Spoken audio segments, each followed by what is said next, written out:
Detroit, we need to talk. Because something is happening in Allen Park right now that has Lions fans buzzing in a way we haven't felt since draft night. And honestly, it's still early. It's still July. Pads aren't even on yet. But when you start seeing the same names pop up over and over again in the training camp reports, when beat writers can't stop talking about the same handful of guys, you start to pay attention. And today, we're breaking down the names that matter most heading into the 2026 season for your Detroit Lions. Let's set the scene. No pads. Helmets only. The kind of practice where you're not supposed to draw sweeping conclusions, but you can't help yourself because this is a team that has spent the last few years building something special, and every single new piece matters. So let's start with the guy that almost didn't happen, the guy the Lions were sweating over on draft weekend, linebacker Jahmyr Rolder. Here's the thing about Rolder that makes his story so juicy. According to the Lions' own Inside the Den footage, General Manager Brad Holmes was locked in on this kid. Locked in. The team's front office was on the phone, trying to move up, trying to secure him before somebody else snatched him away. And at one point, it looked like the Los Angeles Chargers were about to swoop in and take him right out from under Detroit's nose. Holmes was reportedly bracing for heartbreak, watching the board, thinking they'd lost their guy. And then, in one of those draft day twists that makes you scream at your TV, the Chargers pivoted to an offensive tackle instead, and Detroit breathed a sigh of relief and scooped up Rolder.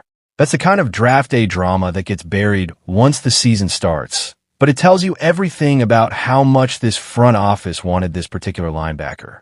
Now here's why that matters heading into camp. The Lions linebacker room already has three really good players in Jack Campbell, Derek Barnes, and Malcolm Rodriguez. That's a strong trio. But football is a war of attrition, and linebacker might be the single most banged-up position in the sport year after year.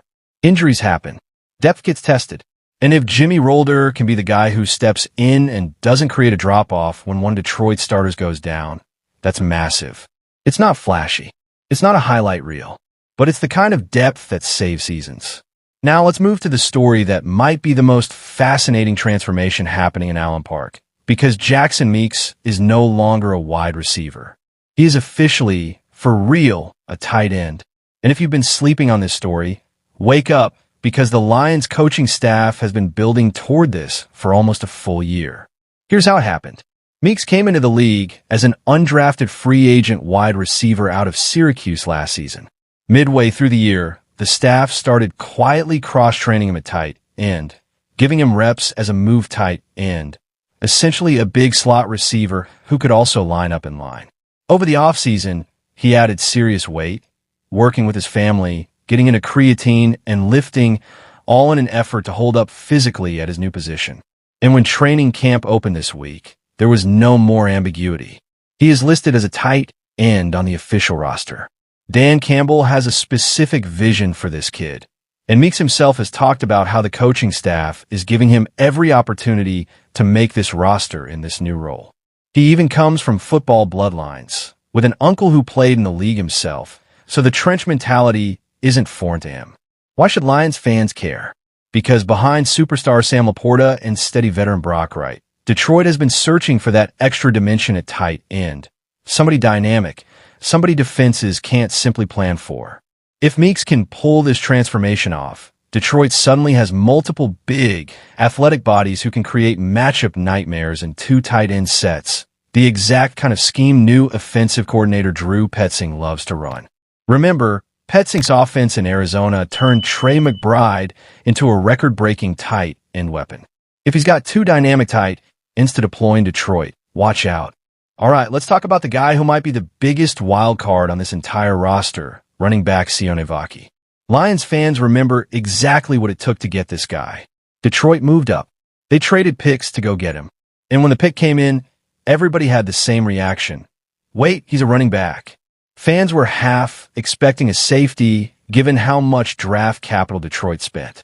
But this front office saw something, and now, heading into year 3, Vaki is finally getting a real runway to show what that something is. And here's where the story turns dramatic, because there's a very real, very uncomfortable situation unfolding with Jahmyr Gibbs right now. Gibbs has been holding out of practice, reportedly in pursuit of a contract extension, And while the money and the business side of that is its own conversation, the real concern for Lions fans isn't the dollars. It's the rust. When your bell cow running back isn't getting real practice reps heading into the season, the injury risk when he finally does step back onto the field climbs significantly. Nobody wants to say it out loud, but if Gibbs were to go down for an extended stretch, this offense needs a real answer.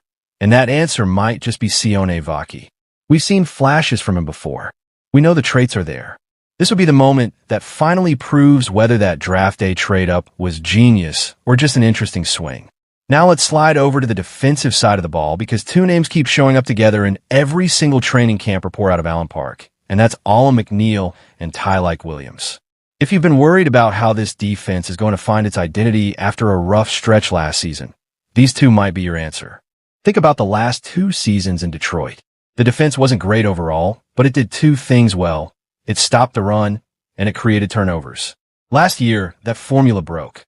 The Lions got gashed through the air. They didn't generate consistent pressure, and the takeaways dried up.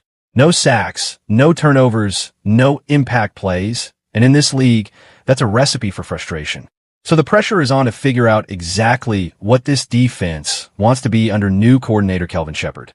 And right now, McNeill and Williams are giving fans a reason for optimism. Reports out of camp have both of them working as the first-team interior duo alongside superstar edge rusher Aiden Hutchinson, consistently shooting gaps, collapsing pockets, and showing exactly the kind of disruptive presence this defense has been missing up front. If that interior push holds up once the pads come on, Detroit could finally have the pressure package it needs to force the turnovers this defense has been craving. Let's talk about the receiver who might be the most underrated weapon on this entire roster, Jameson Williams. Remember when this guy first got drafted and the questions were simple? Will he even be healthy enough to play? Then it became, okay, his rookie year barely counted, so what does he actually have? Well, here's your answer. Back-to-back 1,000-yard receiving seasons.